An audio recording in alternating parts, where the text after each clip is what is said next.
So, one way of conceptualizing yourself is that you're one speck of dust among 7 billion. And when you conceptualize yourself that way, you might think, well, what difference does it make what I say or do? And that's actually quite convenient for you, because if it doesn't matter what you say or do, then you don't have any responsibility and you can do whatever you want. The price you pay for that is a bit of nihilism, but if you don't have to shoulder any responsibility, that's a small price to pay. That's the underground motivation for nihilism. But the other way of looking at it, and this is actually the accurate way of looking at it, is that you're in a network. You're a node in a network, and so you can do a little bit of arithmetic very rapidly and just figure out how powerful you are. You know 1,000 people. You're going to know more than that over the course of your life, but let's say 1,000 for the sake of argument for now. They know 1,000 people. That means that you're one person away from 1 million people and 2 persons away from 1 billion people. And you're the center of that network. And now the way networks work is that information propagates in a networked manner.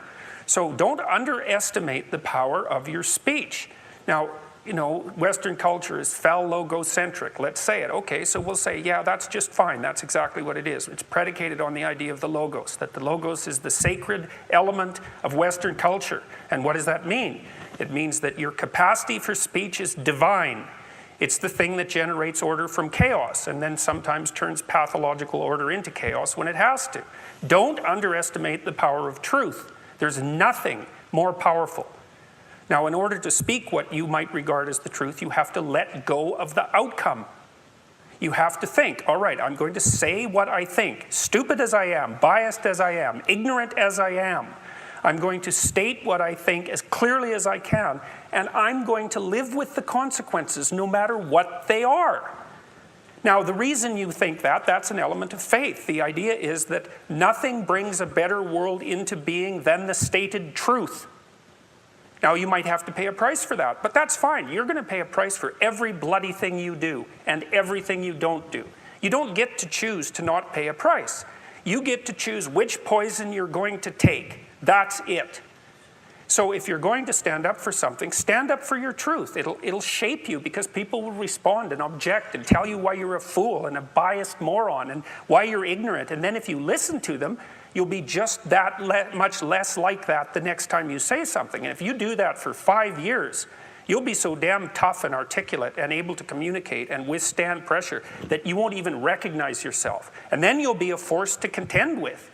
And you don't get to wait until, because I get letters like Gad Saad gets all the time too, from faculty members in particular, and they say, well, when I get tenure, it's like, then they think, well, when I'm an associate professor, and then they think, well, when I'm a full professor. It's like, if you're a professor already, you're like the most protected person in the history of the planet, and you need, well, okay, but one of the things that indicates is that it's almost impossible to provide people with enough protection so that they feel safe to speak.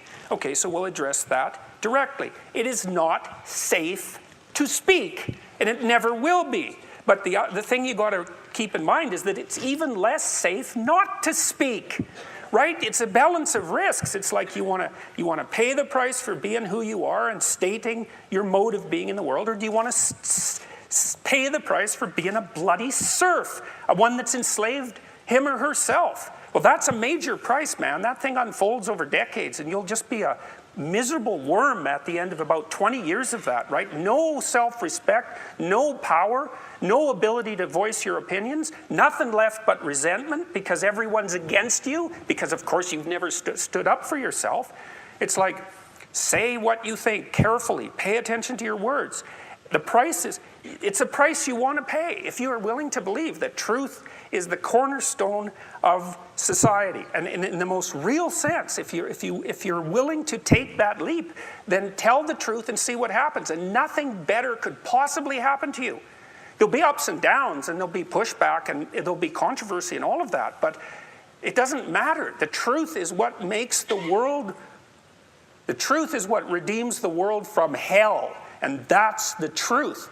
And we saw plenty of hell over the last 100 years, and we haven't learned a bloody thing from it. It's like, wake up, tell the truth, or at least don't lie. That's a start. And you got to understand that's a risk. But I have one more brief thing to say about that. So, you know, I said what I had to say back in September, and I'm sure that I could have done it better, and many people have told me how I could have done it better, although it didn't mean they would actually do it, but